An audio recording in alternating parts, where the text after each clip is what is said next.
The one thing I'll say about storage that a lot of folks, it's supply and demand, right? So there's becoming a lot of supply in certain areas, and that's concerning because you don't have any, in some cases, you don't have any barriers to entry. And with no barriers to entry, you can have a lot of folks come into the space that may or may not know what they're doing and can ruin it for the folks that are trying to run a professional operation because the customers are maybe more price sensitive only, and they're just looking at price versus value. Welcome to the Abundant Journey podcast, where we talk with incredible entrepreneurs who give world-class advice from their own journeys. I'm your host, Nick James, and I'm a commercial banker turned business owner, along with my co-host, Nick Offenkamp. We want to help you grow and scale your business while not losing sight of what matters most. Join us as we learn from the experts what it takes to grow a $1 million business. Super glad you would join today. As always, I'm your host, Nick James, and I got a special episode lined up for you today. I'm really excited to introduce our guest. It's Ryan Layton. He is a real estate guy. He is a commercial real estate broker. He's focused on the self-storage industry for years and years. Family man, he is a traveler, and he's just a great guy. One of the cool things about Ryan is that as I was building some relationships with folks in the industry and learning from some really successful self-storage people, Ryan's name had come up on more than one occasion about somebody I needed to get to know. And so I reached out and we've begun to form a relationship. So super excited to have him on today with his wisdom and also to hear his story and his journey. Ryan, I don't want to steal too much thunder. Thanks for being on. How are you? I'm great. Thanks for having me, Nick. Appreciate it. Yeah, absolutely. Well, again, I've alluded to it and I shared a little bit of your story, but we're going to jump backwards here in a minute and talk a little bit more about your past. But tell us kind of what you're doing today, day in and day out. What's a day in the life for you look like? So most of my time is spent in the real estate side. So brokering, self-storage specifically, I've fallen into that niche. So assisting buyers with finding assets, mainly in the Northwest, I would say Washington, Oregon, Idaho, Montana, focus on those markets. And then secondly, assisting sellers. This year, we've obtained probably more listings than we have in the previous couple of years as more and more people are wanting to go to market to see if they can, get their price still. So that's been busy. And then additionally, I own and operate a self-storage company. We just completed our construction of our 6th facility here in the Spokane market, acquiring number 7, and then potentially starting to do construction on number 8. So wow, that is in itself a big task as well. Yeah. So, and I love that about your story is that a lot of brokers, one of the first things that folks say, whether it's on the residential side, the single family side, or the larger commercial spaces, find guys who do it and who have done it well because they understand the game of investing and they've been willing to put their money in and they've been willing to learn the lessons. And so you kind of live in this two world where you've been an investor and you are an investor. But in addition to that, you also are a broker. And so you're able to understand all different sides of this. Now, I didn't realize that you are in the construction side too. So one of the things you mentioned as you started sharing there was that there's more listings this year. That seems to go against what a lot of people say is, hey, there's nothing on the market. So, but you're actually finding that there's more listings and sellers are more interested in trying to get rid of properties. Yeah, and that's partly just because the way we do our business. I mean, we are constantly tilling for new customers, reaching out, talking to new customers. I am, as a member of the Washington State Self-Storage Association board, I'm reaching out to owners and operators on the regular basis to discuss what the board offers and what we can do to assist owners. And that conversation leads into what challenges are you facing? Where can we help you with the landlord-tenant law, the lien process, et cetera? And then that dialogue creates a rapport and a friendship that, when they call, they're typically like, well, hey, I saw you sold so-and-so's facility. What's mine worth? And so that questions come up. I think there's been prior to 2018, there was a lot of folks that were in the self-storage industry that were in their mid to late 60s, and now we're approaching 70s and are looking at what's my pivot. Yeah. I've been running this myself. This has been a full-time job for me and my wife, for myself individually. Maybe I'm ready to sell and just, go off in the sunset and take my money and run. So that's just formulation of relationships that have occurred over the last decade.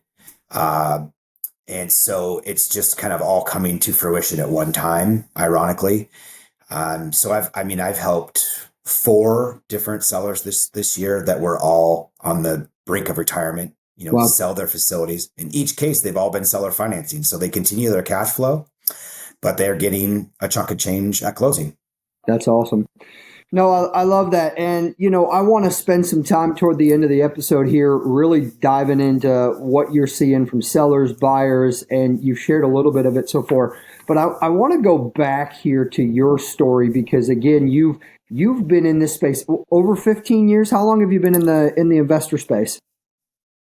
2003, so 20 years. Yeah, 20 years, which is awesome. So take us back to the early formative years, as far as you want to go. I mean, was there entrepreneur blood in childhood? Were your folks entrepreneurs?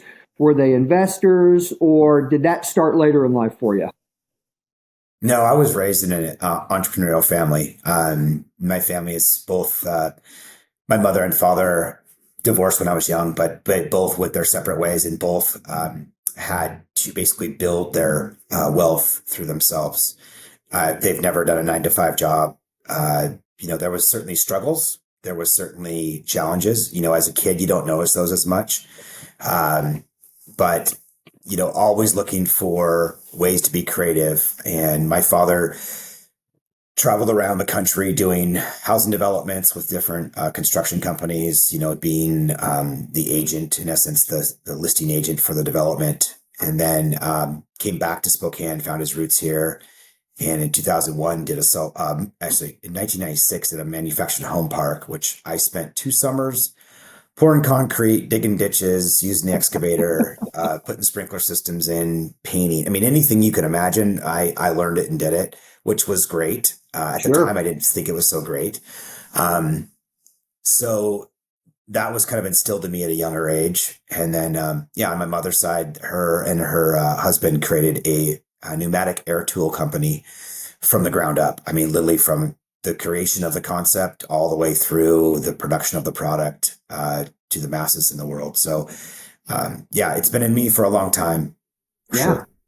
Well, and I'm curious. So, with both of them, that being their focus, and you seeing that modeled, was that for you? Was that something that really pushed you into that? I mean, was there this vibe of, hey, we don't do 9 to 5, or were they, hey, whatever you want to do? I mean, or when did you know like that was going to be your similar path? So, I mean, obviously out of college and career, going out and looking for jobs, I took a sales job with a company selling point of sale systems out of a company based out of Oakland. So I had a territory up here, I had a base salary and a, commission on top of that. It was, travel around to every small town in Washington, Oregon, and Idaho selling software systems. I then took another, left that, went to work for a company out of London. That was again a sales job. So I've always been involved in sales in one aspect or another.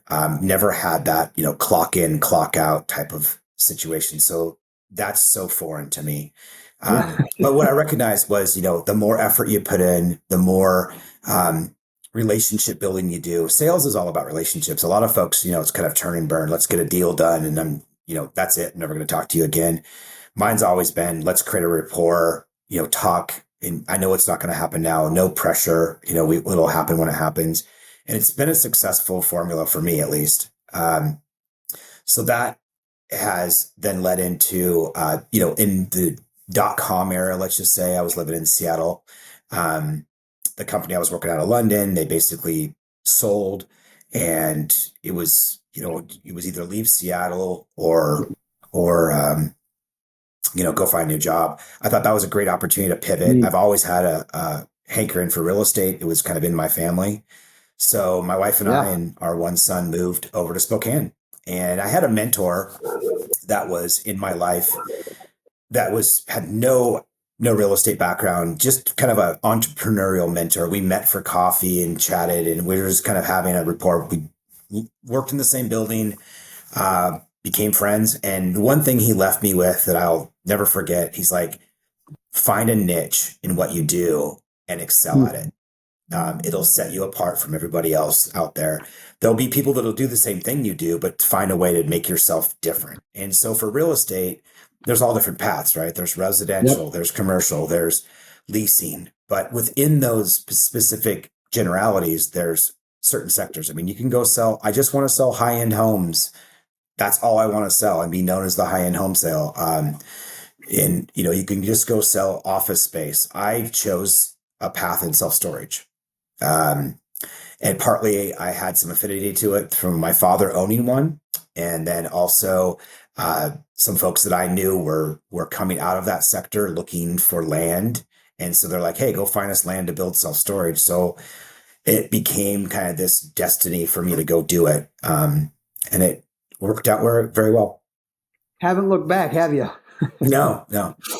No, that's great. Well, and a lot of it's interesting, as I think through the different guests that we've had, two things that we constantly hear is build relationships and you have to learn to sell. And both of those were things that were instilled in you pretty early and from a young age. What are some other skills or some things that you learned between mom and dad? In terms of dad obviously was around the real estate space. He was successful in it. He owned storage. That makes sense why that path was clear. But knowing that mom was on that entrepreneur path as well, were there other things that you picked up and learned from them that's kind of helped you along your journey? Yeah, I mean, one was learn to live within your means. I see a lot of folks out there that, especially in Seattle when I was in the dot-com era, I mean, you had people becoming instant millionaires. I mean, overnight, based upon some phantom stock price or options. And then, they're out there buying the brand new car, the brand new boat, the brand new everything. And, it's kind of a look at me type of mentality. And then all of a sudden, poof, it's all gone and there's no contingency plan. I always recognize as a younger kid and even now, it's like always have a contingency plan to protect yourself from creating stress. Sales in stress just lead to negativity. It leads to deception. It Oh, leads yeah. to, I mean, I've seen people do, forgery of signatures and all kinds of things in this industry, or not this industry, but overall, just to kind of, get a deal done, right? Force their client into a bad decision. So yeah, learn to live within your means. That's been something that I've I love that. definitely preached to a lot of folks. And then also, I befriend a lot of my clients. I mean, treat them as if they're, friends and colleagues on equal. I'm not any better than them. They're not any better than me. We talk. I have clients that are, worth multi-million dollars, and I can have a rapport. I can call them on things and say, hey, that's not going to work. Tell them not to make a bad decision. That honesty, that accountability that you can create with them is a checks and balance. A lot of them don't have that in their lives. They either make all their own decisions and no one's going to tell me what to do. And to have somebody that has their best interests at heart that tells them this isn't a good decision to make. Sometimes it leads to a longer term relationship because they recognize that you're not just in this for a quick sale. You're actually in this for the greater betterment of myself as a client and a friend. I love that. And I think that gets overlooked so much. I find that instead of saying I get to have similar conversations as a banker. And Mm-hmm. what I learned in going from small business banking to commercial banking is as these companies grow, they view you as a part of their team and they need that. And so, there can be some of those tense moments like you're talking about. But at the end of the day, when you've built that rapport, you've built that trust, then you're able to speak and you're able to call them on things. And again, not it's in a loving way. I mean, it's in a Yeah. way that says, hey, I'm looking out for you here. And those are so needed. And what are maybe what are some, I, I don't know the question here. Just in thinking along that thought process, what are some ways that you see some of these younger brokers? You were kind of alluding to it earlier before the call or before the podcast. What are some ways that you see some of these younger brokers just try to do whatever and kind of a order taker? What are some maybe ways that they could grow in that? Well, yeah, I mean, so it depends on, if you're working for a large firm, there's overhead, there's cost of operations that, filters down to that individual broker. It's expensive. And so the pressure's on from day one. The expectation is you're going to be out there dialing for dollars, as they call it, or, reaching out for leads. They're making connections. I mean, I hear from my clients, hey, I got a call from so-and-so brokerage. But it's all surface level. There's no deeper relationships created. It's all, how can I get a listing? Not how can I help serve you? So that's been, probably a way that my team provides a differentiate is I'm not looking for the listing. I'm looking for a way to provide a benefit to you. And if you're to choose to sell at some point, if you want to, I would hope you would consider me, but that's not my original point of my call. It's a check-in. What's going on? Can I provide any information? Have you heard about this happening? Let's talk about, taxation. What's your estate plan look like? What are you doing for this? How's your manager? I've got a referral for you for a vendor for a better price on your insurance quote, or, you need a gate vendor. So those are all things that we do differently. I don't feel like those brokerages, a lot of those don't have any real world association to that stuff. They've never owned and operated anything in their life. They've just worked as a salesman. And so without that levity, you don't have the ability to provide any insight. I can tell you from experience, there's certain vendors that, I just won't work with anymore. It's just given my experience with them, the customer service wasn't bad, so on and so forth. So sometimes I may share those stories with the clients, like, oh, we're having the same thing. So now you've created a connection point. And then, here's how we pivoted. We chose to go with this vendor and, call this person. Here's their number. Here's their email. Mention my name. They'll take care of you. And now you've created this circular relationship within the industry.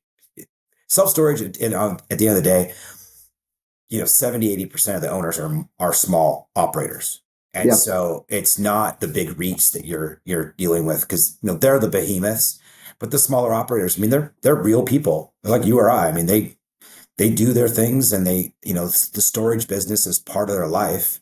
And so to ask them to sell part of their life is not a good approach to start with. It's to figure out how to make their life easier and better. And if they choose to sell, then that's the opportunity. I love that, and I think that's overstated quite often. And one of the owners that you and I both know, he had told me, "Hey, I'm getting 3 to 5 calls a day from brokers or buyers every single day.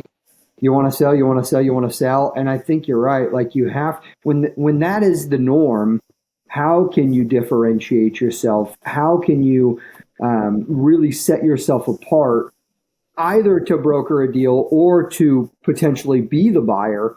And I think you hit it right on the head. It's by building a relationship. It's by understanding who is playing the game and who are some of the experts, and, positioning yourself as the advisor. So I think that's super good. Mm-hmm. Going back a little bit to walk us through your first storage facility that you purchased, and tell us a little bit about that part of your journey.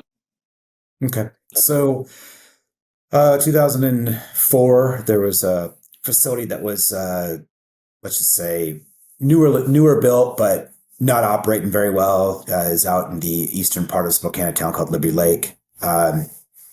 Was just, kind of doing a drive-by and stopped in to kind of see what the guy was up to. Hey, what are you building? How's it going? And we got to chatting, talking about just, construction, unit sizes, just stuff. He says, he literally outright told me, he's like, I'm just building this with the intent to sell it. I don't know what I'm doing, but I've heard these things are well. And so I said, okay, it was one of those, like, I left the conversation with, oh, that's interesting. Didn't even think about myself entertaining an option to purchase. It was just more of a, okay, interesting. So a couple months passed by, stopped back in, talked with him, and he's like, you know, why don't you buy one of these things? I'm like, wow, I don't know if that's in the cards. So I approached my father and I said, hey, what do you think about helping me, get into this? Is there a way to, you could figure this out? So, uh, I had some equity built up from 401k. I had some other things that I'd done, and we basically kind of lopped into the deal, with the last nickels we had in certain case, outside of day-to-day living, and kind of threw it out there and made a deal happen. Wow. Um, that turned out to be great. Wow. Now, the next purchase, was not too far away. It was just down the road. It was a young couple that had, built a facility and were going through a divorce. Hmm. Reached out to the previous owner of the one I bought and said, hey, we're interested in selling. He's like, well, I just sold. Maybe you want to call this guy I just sold to buy the facility. And it was a bigger sale, purchase price. It was more of a stretch. We made it happen. Financing in the 2005, 2006 era was still pretty flush. You could go get deals if you had a heartbeat. So able to put together a big deal there, but just didn't know the math on self-storage enough. I mean, I just didn't understand how these things penciled, didn't understand operational costs. I was very juvenile in this process and, kind of bought blindly. And so that lesson I've been able to take and provide guidance to others. That facility really didn't provide much cash flow I mean, it serviced debt is all it did for nearly a decade. There was very little in Wow. terms of take home from that project. Um, and so, we were pigeonholed into the unit mix. Liberty Lake then put a moratorium on self storage, which allowed us to garner, the lion's share of the opportunity in the market, but we also couldn't expand. We couldn't change our mix. So we were stuck with what we had. Um, so learning through that process, getting through the '08, and I'll probably coming out on the back door of that probably by 2013, started to see the climb, and, our management team, honestly, it was a mom and pop operation. We were hiring folks that were living at the storage facility, which I vehemently do not recommend in any case at all. Hmm. Um, but at the time that we didn't know any better. So, and then from there, the next opportunity came in 2018. And then we built one in 2019. And then recently it's been, construction along with acquisition. I think for the immediate future,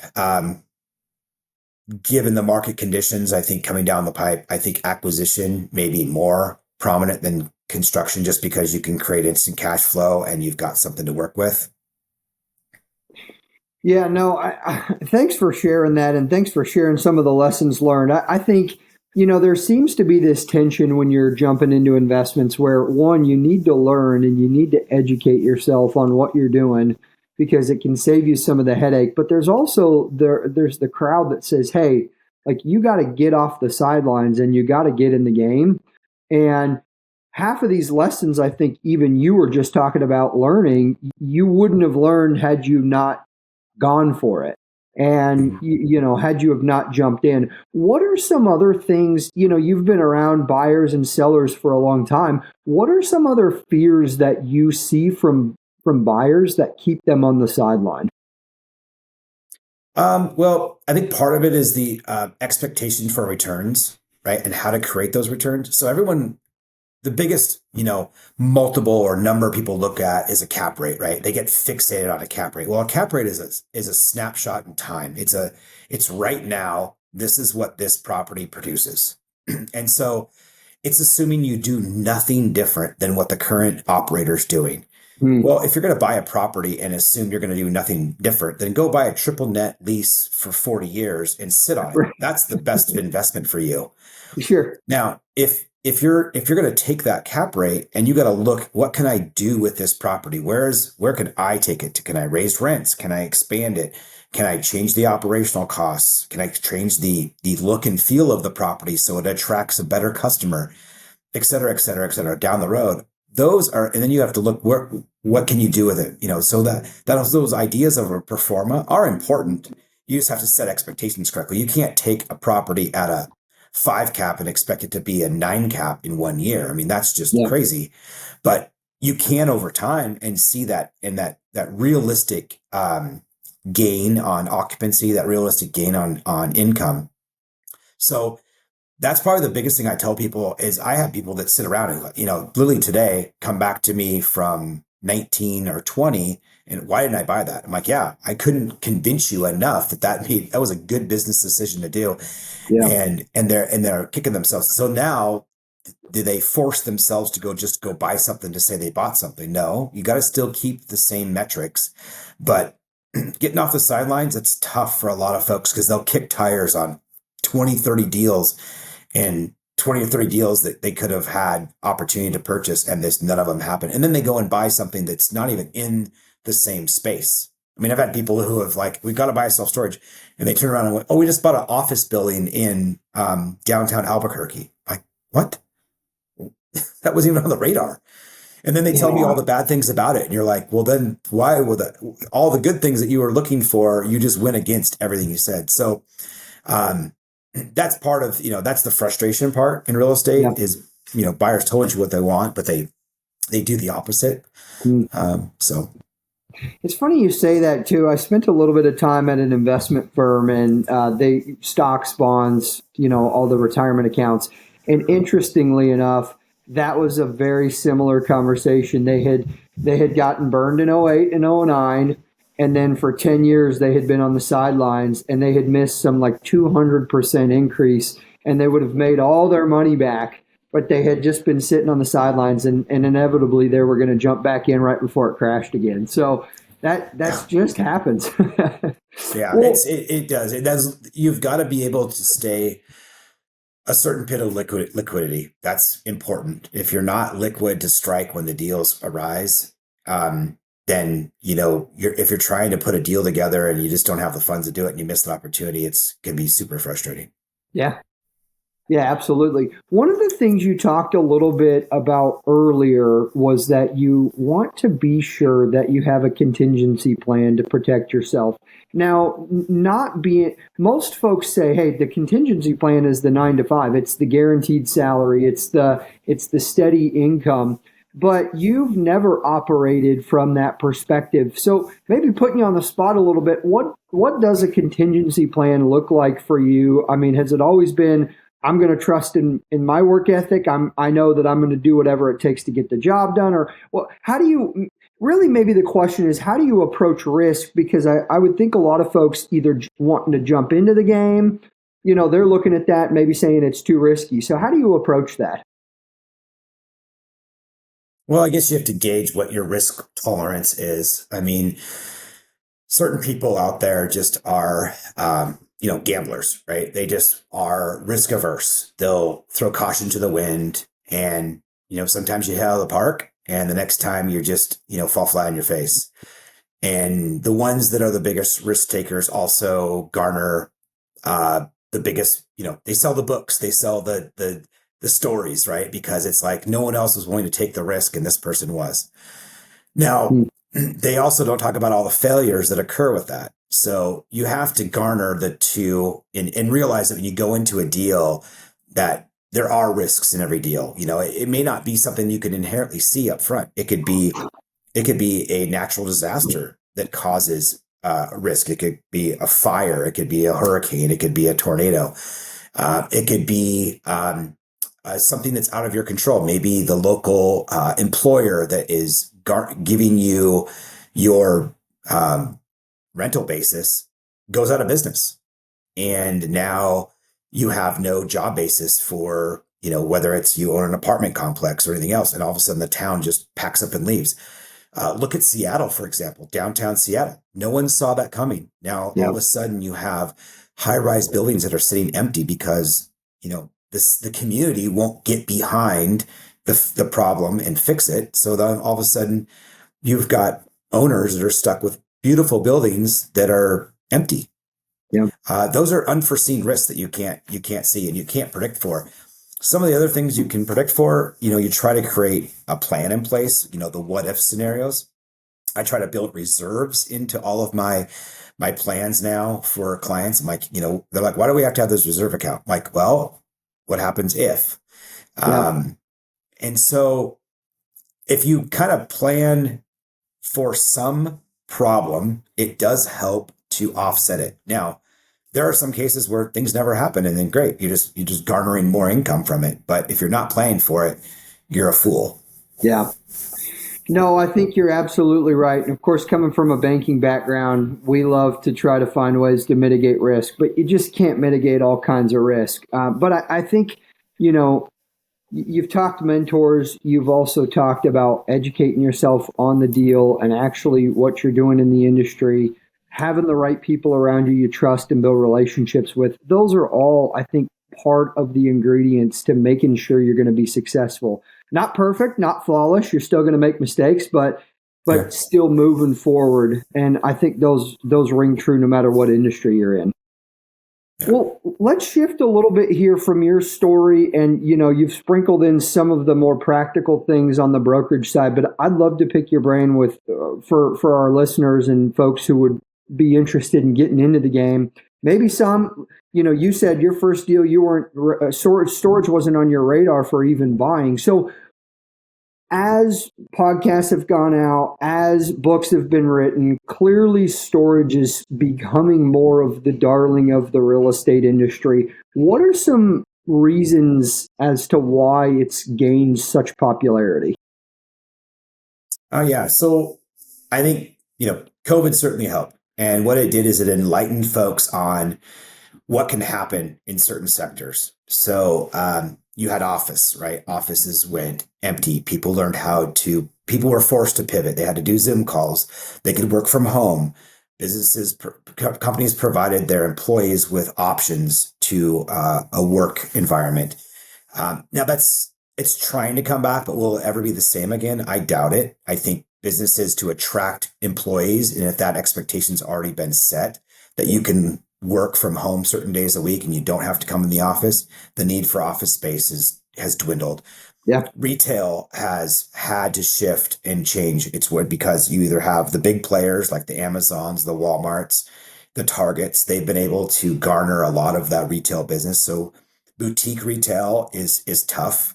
Um, Retail space can be expensive. So those are riskier investments. yeah, Now, multifamily.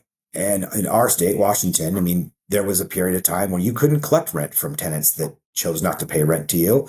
And there was really no recourse. The state basically sided on the side of the tenant. Once again, an unforeseen risk that no one could have saw coming down the pipe that would ever happen, that the state of Washington would just tell you as a landlord, you can't collect rent on your tenant. They have an option to pay you or not. So storage does not typically have any toilets or toilets. So you're not having to worry about a lot of fixes. Your expenses are relatively low comparison to other asset classes. Um, the If you choose to beautify your facility, you're garnering tenants. You can choose what type of tenants you want to work with. Your leases are on month-to-month cases most time. So that allows for you to pivot with your rental rate much faster than if you're on a longer term rate. Um, the one thing I'll say about storage that a lot of folks, it's supply and demand, right? So there's becoming a lot of supply in certain areas, and that's concerning because you don't have any, in some cases, you don't have any barriers to entry.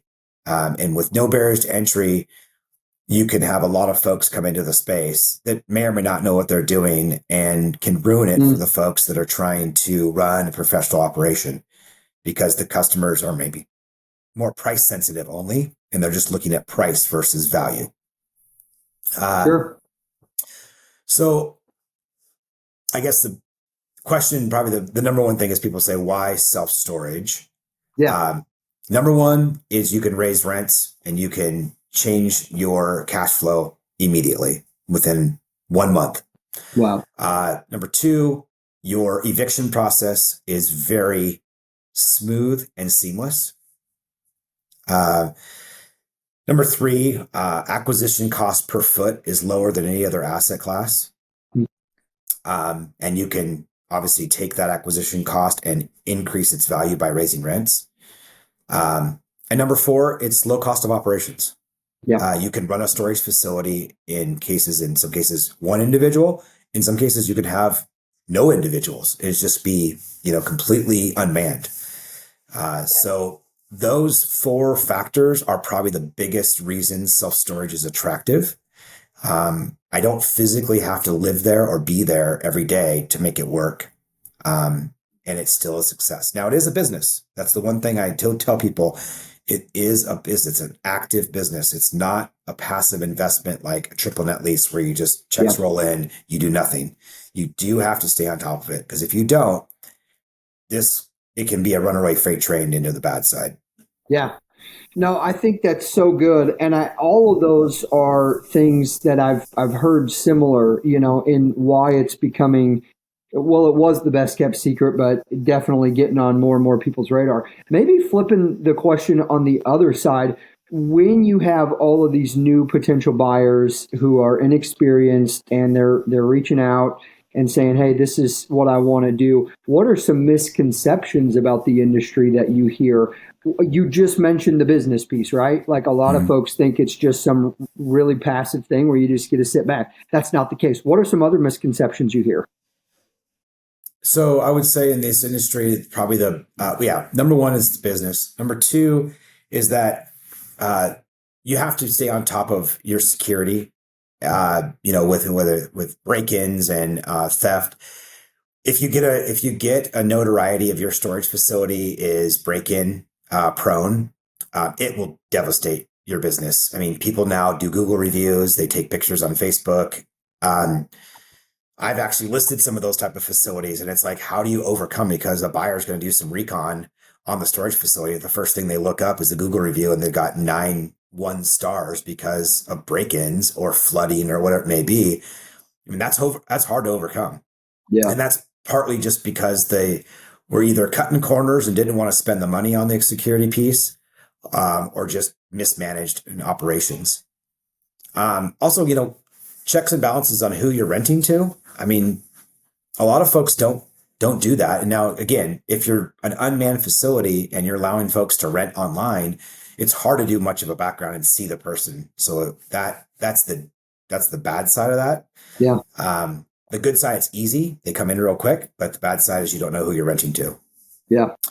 And I think a lot of it is the expectations have been set that, this epic period of self-storage from 2019 to 2022, you had this increase in rents, just, almost 2 timesing themselves, unheard of. I mean, the average rental rate increase is like somewhere around about 5% per annum. In some cases, you're seeing 100 to 200% rent increases overnight. And no amenities were provided. They just changed the rents. And the tenants there was no other options for them to go to. So they just were like, well, I guess I'll stay here and keep my stuff here. Or, obviously could move out. So I would say temper expectations as far as how fast you can raise rents, and really do some recon on what's the unit mix, what's the demand for unit mix. If you're in a rural market, you certainly don't want a bunch of 5x10s. If you're in an urban market, it's hard to rent anything that's bigger than a 10x25 because people just don't have that much stuff in their urban world to store. So you have to be conscious of what type of unit mix fits the area that you're buying in. And then amenities, 65%. I mean, there's a statistic out there. I don't know if it's exactly 65%, but I believe it's 65% of the rental decision and or renters are female. So how do you garner that audience with your product? Well, you're going to want to have security, safety. You want good lighting, cleanliness. Those factors factor into a decision that a person's going to make. And in some cases, most folks are willing to pay a little bit more per month for the amenities that those are there. If it's a dark, dimly lit gravel with mud and you know, a chain link fence that has holes in it and there's cobwebs everywhere. That's not as attractive as the shiny facility with asphalt, security cameras, well lit, and you put your stuff there. You feel like, hey, when I put this lock on this door, the next time I come back, it'll all be here. Yeah.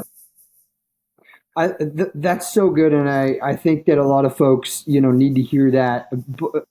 In addition to that, though, I wonder, as a buyer and as you've been a buyer, if the chain link, the dark lit, if you're willing to put in a little bit of work, that could be the great opportunity to really turn something around and increase rents and make it a great asset for you.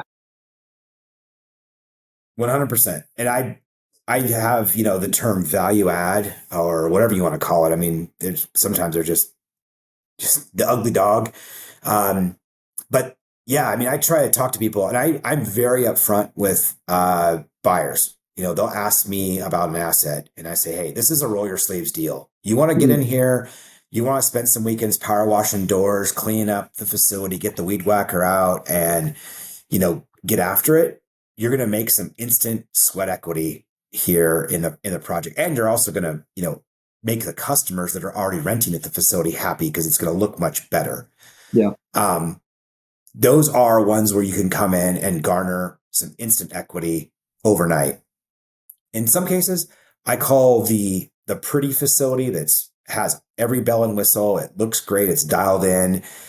There's like, what else can I do here any different? Those are like annuities, right? So you're just buying something that's just going to plug along and continue to produce cash flow. It's not going to be super sexy. It's not going to be the double overnight in value, but it's going to continue to maintain its high occupancy.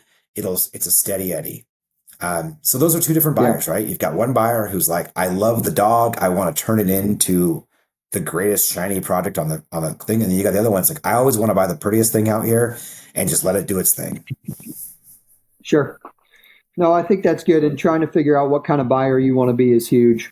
Before we shift to the last part of the show here, one more question. And again, going on the other side, we've talked a lot about buyers, but you oftentimes are representing sellers. You're building relationships with sellers. What is something aside, of course, dollar amount matters. And like you've said, these folks are looking to retire and have an nest egg for them or their families and maybe folks to come. What else matters the most to sellers? Maybe something buyers should hear. I mean, well, that's a tough question because every seller has a different motivation, right? So if I'm 78 years old, I'm tired and I want my money, that's a different motivation than I'm 35 years old, not tired and just, so that's a tougher question. I asked that question. I mean, what if there is an idea of selling, why would you sell? You're leaving the best asset class out there to go to do what? In some cases, it's just, hey, I just want to get paid for what I built and move on, pay my taxes and go home. And then in other cases, you have folks that are looking for ongoing cash flow. They just like, I don't want to lose the cash flow I get every month from the storage facility. Well, that's the pivot is to say, well, you can sell, be the bank to the buyer. You'll have ongoing cash flow. You'll minimize your tax hit. And, you get to keep a piece of this coming in every month for, however long you want to keep that coming in, whatever balloon frame you want. So those are some things that sellers are looking for. And then the last is price expectations. And those have drastically changed in the last 12 months. Yeah. I mean, what was priced last year in some cases is nearly $1 million to $2 million less now. Wow. Just because it's just gone poof. And that's directly related to those cap rates and interest rates. And if you're buying a property at a 5 cap and interest rates are at 7.5 cap, and you're 2.5 percentage points below water day one, that's negatively levered. That's probably not a great decision to be buying that. Yep. No, I think that's so good. And again, getting into the mind of sellers and understanding that the game's changed on them too, right? For buyers, rates have gone up. occupancy's changing all the time, but also understanding for sellers the game changes and really trying to understand where they're at. I think that's huge. Well, this has been awesome. What I want to do here is just shift to our gold nugget round. It's the same 4 questions that we ask all of our guests at the end of every show. And I'm going to hit them with you kind of rapid fire. So let me get to the first one here. We talk a lot at Abundant Journey about the 5 F's, and I'm going to have you pick one of these and tell me how you're focused on getting better in this area of life this year. So we got family, faith, finance, fitness, and future. So pick one of those and tell me how you're trying to grow this year. I'm gonna go with fitness. So in my spare time, I coach high school wrestling. So part of coaching wrestling is to, obviously get in there and coach with the kids and continue to grapple with them in practice. I've set some goals for myself this year to maintain my fitness level so I can still wrestle with the what they determine to be 16, 17, 18-year-olds that they think they're Hercules. And additional, I signed myself up for a Spartan race. I did one in Montana this year. I signed myself up blindly for another one in Arizona in November. So it's made me focus on my fitness to continue to maintain that level, which forces me to do that. I don't think if I otherwise had those goals in place, I would maintain it. Yep. So it's challenging, but it's also good to have goals to attain and dates that come up. And it's like, hey, if you're not ready, it's going to kick your butt today. And Yep. I challenge anyone who's 50 years old to walk into a wrestling room with a bunch of high school kids and to go 3 or 4 rounds with those boys and see how you feel. I've watched it happen, and I've seen some grown men walk out of there saying, "I'm never coming back again. This killed me." Well, that's so good. One, there's nothing like putting something on the calendar to force you to really get after it. So I love that piece. And I've heard those Spartan races; those are pretty awesome. But also now with the wrestling, is that something you did when you were younger? Did you have boys that wrestled and you've just kept that going, or what's make you want to give back that way to the high schoolers? So both. I wrestled when I was younger. Not collegiately, just high school. And then my middle boy had an interest in wrestling at a younger age. And so as that kind of grew, and then it was just couldn't have been like, it was perfect timing. The previous wrestling coach was retiring. The new coach was coming in, and I had an incoming freshman. I just was, meeting with him, and he's like, "Hey, if you're ever interested, we'd love to have a volunteer." So it started as a volunteer position, which then blossomed into now you're coaching the freshmen. Oh, now you're coaching. So they'll definitely use you as much as they can. Sure. It's a commitment, but I love it because, having a son involved in it, and now my youngest is going to be coming in as an incoming freshman. So potentially another 4 years. I don't know. We'll see if he wants me to be there or not. But Sure. I do like the opportunity, and I think it's a great sport. I mean, it's one of those sports that you take with you for life. The adversity that you get from that sport, you can take and apply it to a lot of different things in the real world. Yeah. No, that's so good. Well, next question here. So what's a quote from a book or mentor that stuck with you along your journey? I think I said it earlier. It was find a niche and kill it. I mean, that was it's been with me forever. And I have I literally remember where I was sitting when he said that to me at that coffee shop in Seattle. So it's been stuck in my head for a long time. I love that. And I love, so many of our guests have shared similar, like there was a pivot moment, there was a pivot conversation, there was a light bulb thing, and, it stuck with me. So that's an awesome one because I think so many people get caught going left and right and shiny object syndrome. So to be able to pick that and go with it, now you can share 20 years down the road of having done that. Look at where it's landed you, which is incredible. Next one here. What's a dream or goal that you have that you've not been able to make happen yet?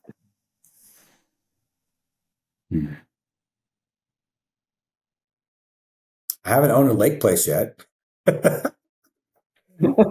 I, I know that sounds superficial. Honestly, I think one of my biggest dreams and goals, and this is you don't know my background, but I in college I finished my college career in China. I was a language translator in China, and so Chinese is obviously a very global language now in the Yeah, culture. One of my goals is to go back to China, and one of my other goals is to pick up that language skill again. I was proficiently fluent in Chinese at one point in my life, and it's a use it or lose it language for sure. sure. Um, and so I have a desire to bring that back into my brain and utilize that piece. I know it's in there somewhere to pull out. I just, have to have a reason to use it. So a goal would be to bring that back into my life somehow. I love that. That's great. And that's a unique one. One of those questions we've heard. So what a great skill to know and learn. And I think the necessity for stuff like that just continues to increase as the world keeps getting busier and busier. So, Yeah. well, last one here. So, at the end of your life, what do you hope you'll be remembered for? Hmm. Good question.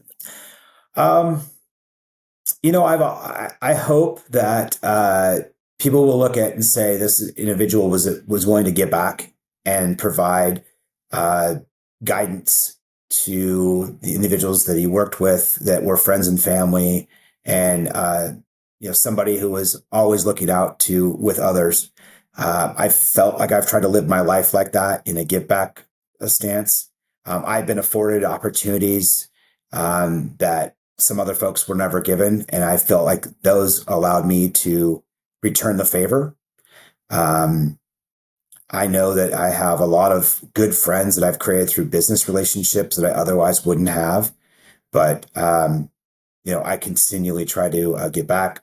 I do the high school wrestling. I continue to do things that I feel that folks will look back and say, hey, this person wasn't selfish and they thought about helping others. I love the answer, and I think you're well on your way. And that the fact that you and I got connected, even from somebody here locally in my market to where you are, speaks to the way that you live in that of giving and thinking of others and leaving the relationships in a better place than when they got started, leaving places better than that. So I love it. I love the answer. Well, Ryan, this has been awesome. Truly grateful that you would spend some time with us today and our listeners.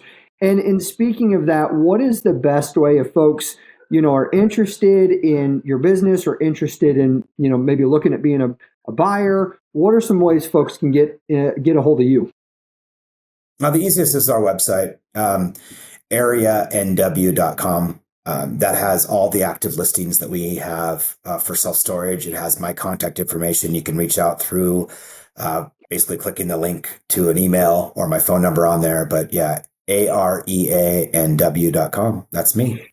That's awesome. We'll be sure to add that to the notes of the show. So listeners, you be sure to reach out to Ryan. He's always great, both with experience and his kindness and generosity and with his time. So be sure to do that. And on that note, listeners, thank you as always, for jumping in with us today. I hope you enjoyed the episode. Leave a review. Also share with your friends, especially those interested in storage. And we will catch you next time. Thank you all.